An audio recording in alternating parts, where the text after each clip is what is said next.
बाबा आए हुए हैं। हाँ, बाबा बाबा ने कहा है कि सलमान खान की लाइफ बदल देंगे। हाँ, शादी कैसे? करने आते ओ रियली? अगले साल। ये मैंने अपनी लाइफ में एक ही चीज सीखी है, बाबा बेबी किसी पे भरोसा करने की जरूरत नहीं है। मेरे लाइफ में भी ऐसे बहुत यहाँ पे बाबाज आए हैं और बहुत सारी चीजें और लूट के गए हैं। ये सब सिर्फ पैसे लूटने की चीजें हैं। आई डोंट नो, देखो बहुत सारे लोग जेन्युइनली गिफ्टेड होते हैं and I have seen that honestly on a very serious note.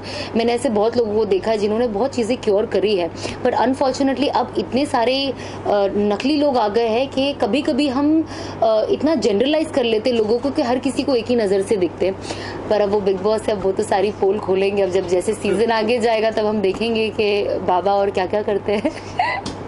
कुछ लोग कहते हैं कि बिग बॉस जो भी होती है स्क्रिप्ट होती है वो सारी, और कुछ ऐसा है नहीं, होता नहीं है। पता है, दिस TRP के लिए इज सब। ऑनेस्टली मैं जब बिग बॉस के अंदर गई थी मैं यही परसेप्शन के साथ गई थी कि शो बहुत स्क्रिप्टेड होता है। मुझे कभी ना कभी लोग कुछ आके बताएंगे और अंदर जाके मैंने उस इंसान को इतनी गालियां दी है मन ही मन में, क्योंकि ऐसे कभी नहीं हुआ। मैं वेट करती रह गई, सीजन खत्म हो गया और ऐसी कोई स्क्रिप्ट नहीं आई। तो आई थिंक मैंने तब ये बिलीव कर लिया कि आई थिंक बिकॉज लोगों को ये बात हजम नहीं होती है कि एक एक्टर के साथ ऐसे पागल की तरह कैसे लड़ सकता है, जो मुझे भी पहले लगता था कि सेम फ्रेटर्निटी के एक ही साथ काम करता है। But I think it's very real.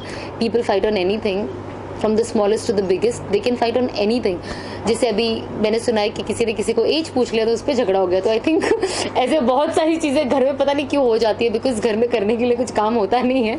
तो थोड़ा एंटरटेनमेंट का सोर्स उनके लिए सिर्फ फाइट है और कोई एंटरटेनमेंट है ही नहीं। तो आई थिंक वो लोग आपस में ही फाइट करके खुश हो जाते हैं।